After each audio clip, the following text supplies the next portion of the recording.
Pemirsa, akhir-akhir ini si badut Yaman kebelet nyapres sibuk safari politik ke berbagai daerah basis kadrun dengan cara-cara yang menjijikkan.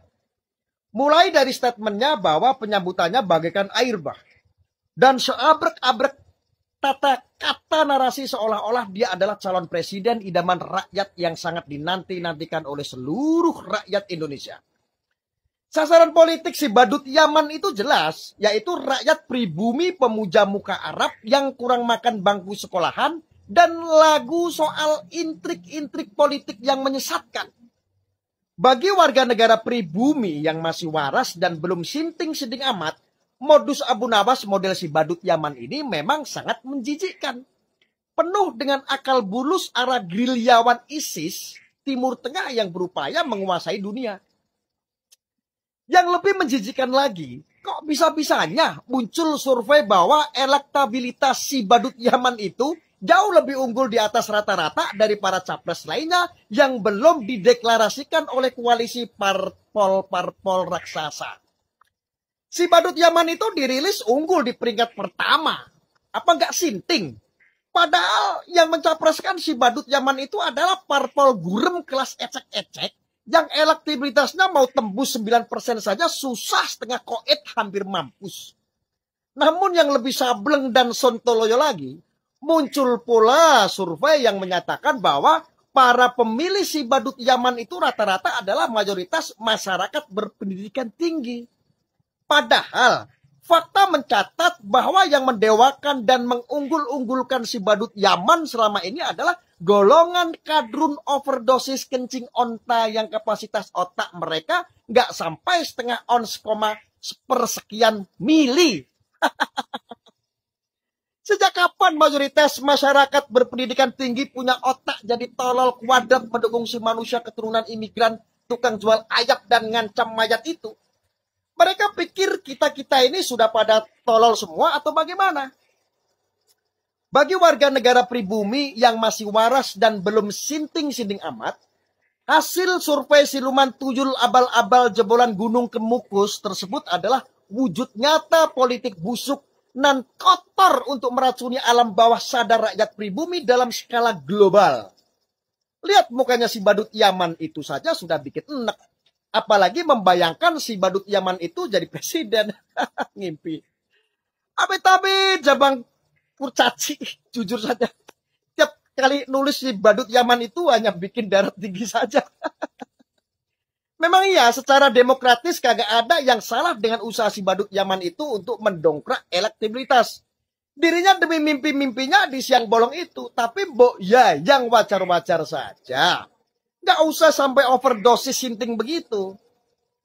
Cara-cara Abu Nawas model si badut Yaman itu memang sudah sungguh sangat keterlaluan.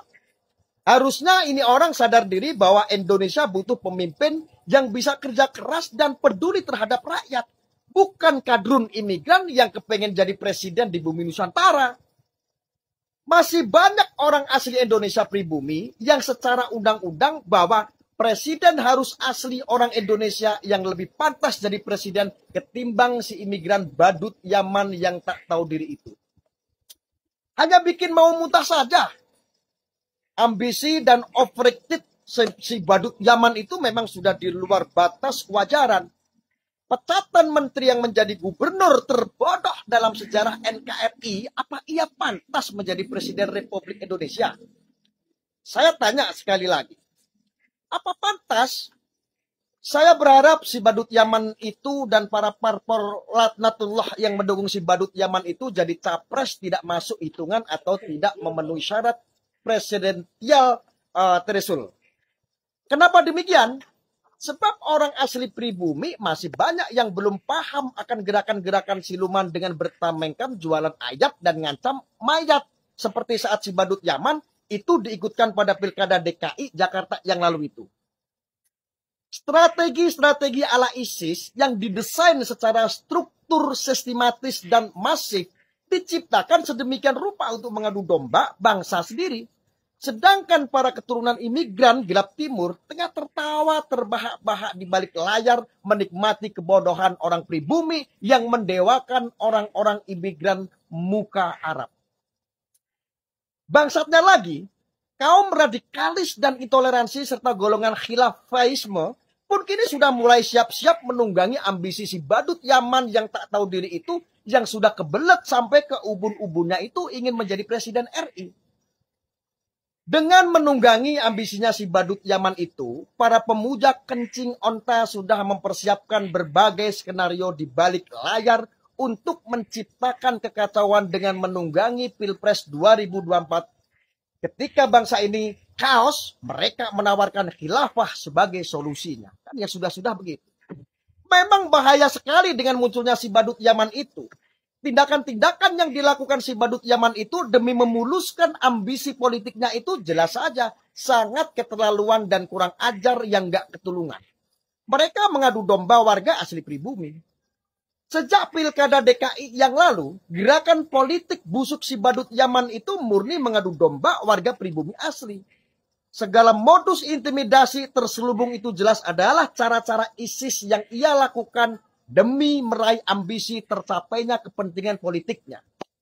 Si badut Yaman itu harusnya malu karena ditunggangi oleh para pecandu kencing onta dan dikendalikan oleh kaum oligarki yang menungganginya. Tapi pertanyaannya, apakah si badut Yaman itu punya urat malu? Muka tembok kulit badak begitu? Tentu saja tidak.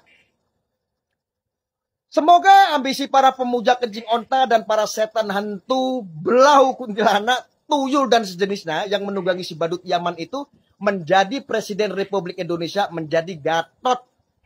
Gagal total sampai terkotoh-kotoh.